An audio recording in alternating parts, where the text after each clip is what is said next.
jamais il fera beau, ça fait mal.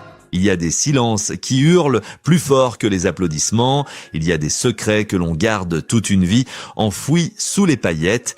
Les projecteurs et les sourires de façade. À 73 ans, Jean-Luc Lahaye, celui que la France entière a connu comme l'éternel adolescent, le Peter Pan de la variété, a décidé de briser la glace. Bienvenue sur votre chaîne Icônes et Silence, où nous explorons aujourd'hui les cicatrices invisibles d'une idole déchue.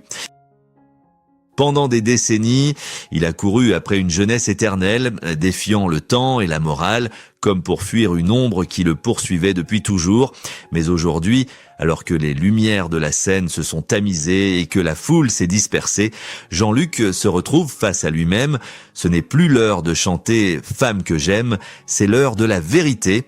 Et cette vérité porte un nom sacré qui résonne encore dans les ruelles pavées de Montmartre Dalida. Peu de gens le savent, mais bien avant la gloire, bien avant les polémiques qui ont entaché sa légende, il existait un lien profond et tragique entre le jeune rebelle et la diva immense. Elle avait vu en lui ce que personne d'autre ne voulait voir, elle avait reconnu la détresse de l'orphelin caché derrière l'arrogance du futur chanteur. Dalida lui avait laissé un avertissement, une sorte de testament spirituel qu'il a mis 40 ans à comprendre, une promesse non tenue qui le hante aujourd'hui plus que n'importe quel jugement. Comment une icône adulée par des millions de Français a-t-elle pu se perdre aussi violemment? Qui sont les vrais coupables de cette descente aux enfers dans un aveu bouleversant? Jean-Luc Lahaye pointe enfin du doigt les trois forces destructrices qu'il n'a jamais pardonnées, l'abandon maternel qui a créé le vide, la cruauté institutionnelle de la DASS qui a forgé sa rage et l'hypocrisie d'un show business qui l'a nourri avant de le dévorer. Mais pour comprendre pourquoi il a échoué à tenir sa promesse envers Dalida, il faut retourner là où tout a commencé, là où il n'était personne, dans le froid glacial d'un monde sans parents. Avant de devenir le prince des années 80, Jean-Luc n'était personne, ou plutôt il était un dossier, une statistique froide dans les archives poussiéreuses de la DASS. L'histoire commence loin des paillettes, dans la grisaille d'une enfance volée où le mot « maman » était un écho vide de sens, une blessure ouverte qui ne cicatriserait jamais vraiment. Il a grandi sans racines, ballotté de foyers en famille d'accueil, apprenant très tôt que dans ce monde, si l'on ne crie pas, on n'existe pas. Cette solitude originelle a forgé chez lui une rage de vivre incandescente, une volonté farouche de prouver à cette société qu'il avait rejetée qu'il méritait sa place au soleil. Il était un écorché vif, un jeune loup affamé de reconnaissance, errant dans un Paris qui ne lui avait rien promis. C'est alors que le destin, souvent cruel, a décidé de lui offrir une rencontre improbable, celle qui allait tout changer. Imaginez le contraste saisissant entre ce jeune homme à la beauté sauvage, un peu voyou, un peu poète, et la grande Dalida, cette reine égyptienne qui régnait alors sur la chanson française depuis sa forteresse de Montmartre. Elle, l'icône glamour aux millions de disques vendus, et lui, l'enfant de l'assistance publique qui cherchait encore son chemin. Pourtant, au-delà des apparences, une connexion invisible et immédiate s'est tissée entre eux. Dalida, derrière ses lunettes noires et ses tenues de scène, portait en elle une mélancolie abyssale, une solitude que la gloire n'avait jamais pu combler. En croisant le regard de Jean-Luc, elle n'a pas vu un simple fan ou un employé occasionnel, elle a vu un miroir. Elle a reconnu cette même fêlure, cette même soif d'amour absolu qui les consumait tous les deux. Elle l'a pris sous son aile, non pas comme une simple mécène, mais avec la tendresse d'une grande sœur spirituelle. Elle lui a ouvert les portes de son univers, lui offrant bien plus que des conseils artistiques. Elle lui a offert une légitimité. Dans l'ombre bienveillante de sa maison de la rue d'Orchamps, elle lui répétait que son passé douloureux n'était pas un boulet, mais une force, un carburant pour son art. Elle voyait en lui la lumière avant même qu'il ne monte sur scène. C'était une époque bénie, une parenthèse enchantée où le jeune rebelle pensait avoir trouvé un refuge éternel auprès de cette figure maternelle de substitution. Dalida, lui, a appris à transformer sa rage en énergie scénique, à canaliser cette violence intérieure pour en faire de l'émotion pure. Elle a été la première à croire en cette femme que j'aime qu'il chanterait plus tard, peut-être en pensant inconsciemment à cette protection qu'elle lui offrait. Mais ce que Jean-Luc ignorait alors, grisé par cette ascension fulgurante et cette amitié précieuse, c'est que la lumière qu'elle projetait sur lui cachait une part d'ombre grandissante. Elle le préparait à voler de ses propres ailes, à affronter ce monstre dévorant qu'est la célébrité, tout en lui murmurant des avertissements qu'il était peut-être trop jeune ou trop ambitieux pour entendre réellement. Alors que les premiers succès commençaient à se dessiner à l'horizon, une question silencieuse planait déjà les lèvres. Allait-il survivre là où le maître commençait déjà à vaciller? Le succès arrivait, brutal et magnifique, mais il portait en lui les germes d'une destruction que personne n'avait vu venir. Les années 80 ont explosé comme un feu d'artifice dans le ciel de France, et au cœur de cette décennie de toutes les libertés, Jean-Luc Lahaye est devenu le prince incontesté de la variété. C'était l'époque de la démesure, une ivresse collective où tout semblait possible, avec ces tubes qui tournaient en boucle sur toutes les ondes, de Femme que j'aime à Papa chanteur. Il n'était plus seulement un artiste, il était devenu un phénomène social. La France entière, des adolescents aux grands-mères, étaient tombés sous le charme de ce voyou au cœur tendre, ce rebelle en blouson de cuir qui semblait avoir vaincu la fatalité. Chaque concert était une messe, chaque apparition déclenchait l'hystérie. Pour l'enfant de la DASS qui avait grandi dans le silence et l'anonymat, ce vacarme assourdissant d'amour ressemblait à une revanche éclatante sur la vie. Il buvait les applaudissements comme on boit de l'eau dans le désert, s'enivrant de cette adoration qui comblait enfin, pensait-il, le vide sidéral de son enfance. Pourtant, au milieu de ce tourbillon de paillettes et de succès, une ombre bienveillante veillait encore, observant cette ascension avec une lucidité effrayante. Dalida, du haut de sa solitude dorée à Montmartre, ne se laissait pas éblouir par les projecteurs. Elle savait mieux que quiconque que la gloire est une amante infidèle et que les applaudissements sont une drogue dure dont le sevrage peut être mortel. C'est à cette époque, alors que Jean-Luc se croyait invincible, tel un Peter Pan refusant de grandir, que Dalida a tenté de lui transmettre son ultime avertissement. Elle voyait en lui ce désir dangereux de figer le temps, cette peur panique de vieillir et de redevenir un homme ordinaire. Elle devinait que derrière le sourire carnassier de l'idole se cachait toujours le petit garçon effrayé, prêt à tout pour ne pas retourner dans l'ombre.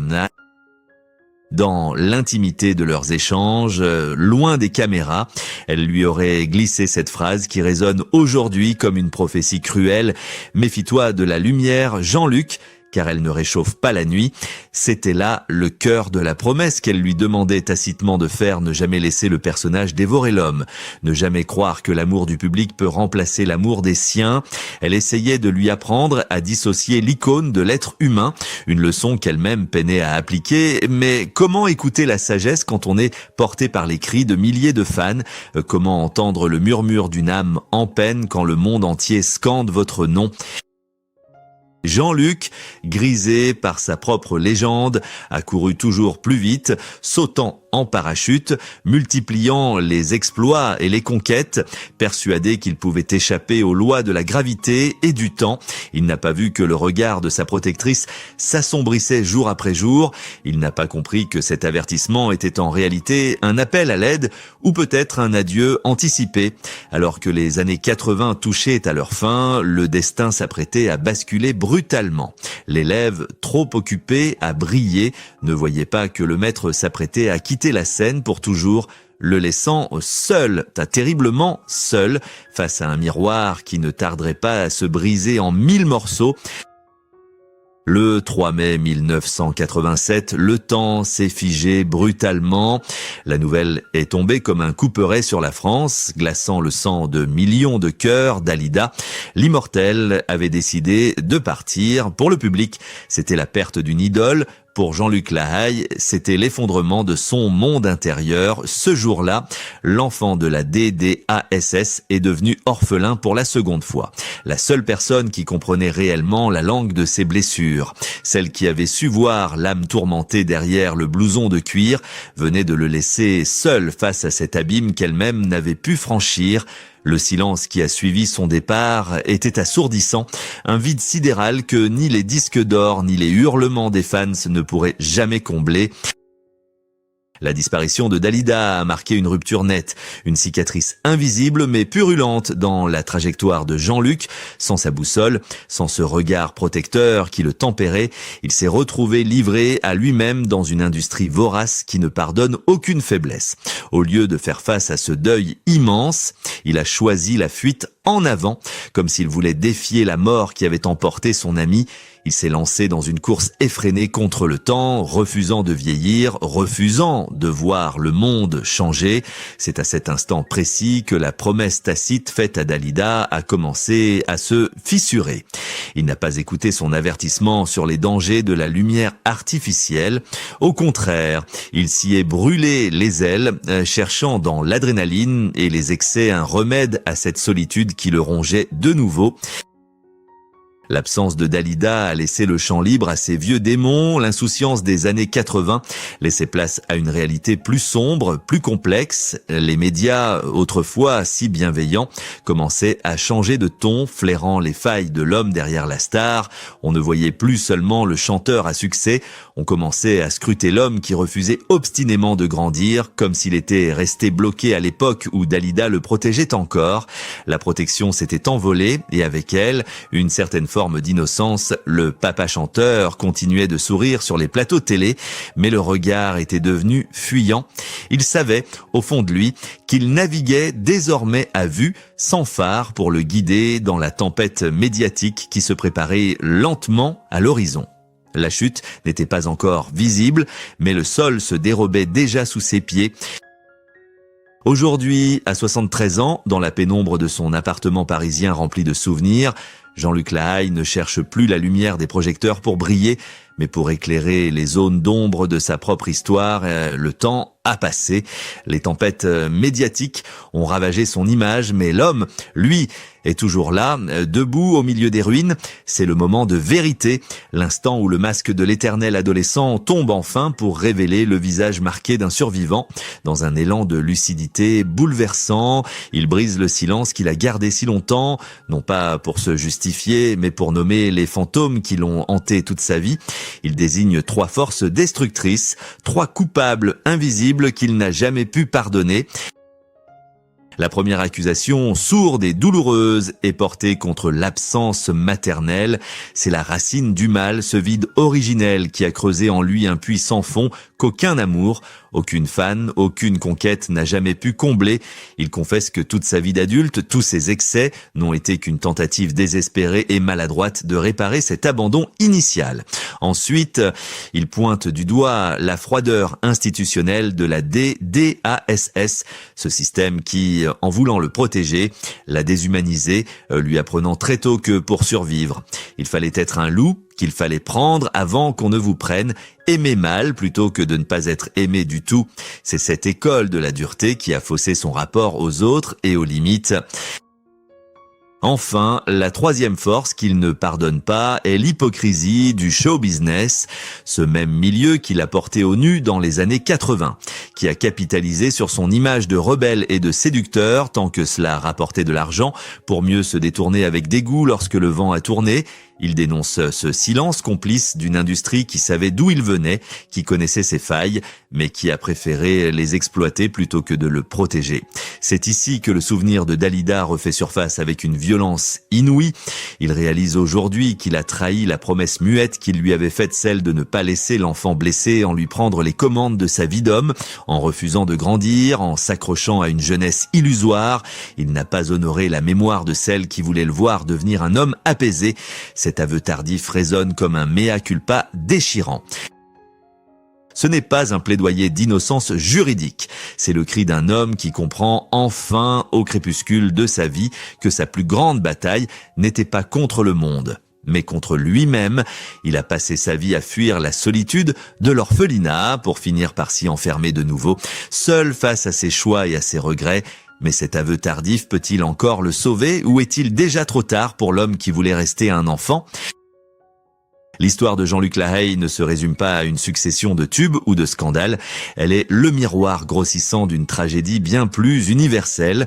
Elle nous force à regarder en face ce que nous préférons souvent ignorer, la fragilité extrême de ceux que nous plaçons sur un piédestal. Son parcours nous rappelle brutalement que la gloire n'est qu'un pansement éphémère sur les plaies de l'âme, un anesthésiant puissant mais temporaire qui ne guérit jamais vraiment l'enfant blessé qui sommeille en chacun de nous. Au fond, Jean-Luc n'a jamais cessé d'être ce gamin de la DASS qui criait pour qu'on le regarde, espérant que les projecteurs remplaceraient la chaleur d'un foyer qu'il n'a jamais eu.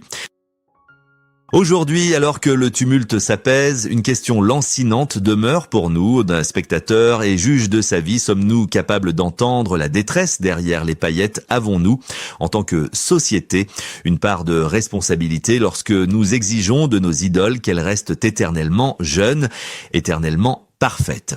Au mépris de leur humanité, Dalida avait sans doute raison lorsqu'elle le mettait en garde. La lumière ne réchauffe pas, elle brûle ceux qui s'en approchent de trop près sans armure. La promesse qu'il n'a pas su tenir envers elle est peut-être celle que nous devrions tous nous faire à nous-mêmes, celle d'accepter nos fêlures avant qu'elles ne nous brisent. Jean-Luc Lahaye restera sans doute pour l'éternité ce papa chanteur qui a fait danser la France, mais il est aussi la preuve vivante que l'on ne guérit pas de l'enfance. On apprend seulement à vivre avec. Peut-être qu'à 73 ans, il a enfin compris que pour retrouver la paix, il ne faut pas courir après le temps, mais accepter de le laisser passer. Son histoire n'est pas une excuse, c'est une leçon sur l'importance de pardonner à l'enfant que l'on a été pour pouvoir enfin devenir l'adulte que l'on doit être. Et si, finalement, le véritable succès n'était pas d'être aimé par des millions d'inconnus, mais d'apprendre à s'aimer soi-même, avec toutes ses cicatrices, c'est peut-être là, dans ce silence retrouvé, que Jean-Luc honorera enfin la mémoire de Dalida.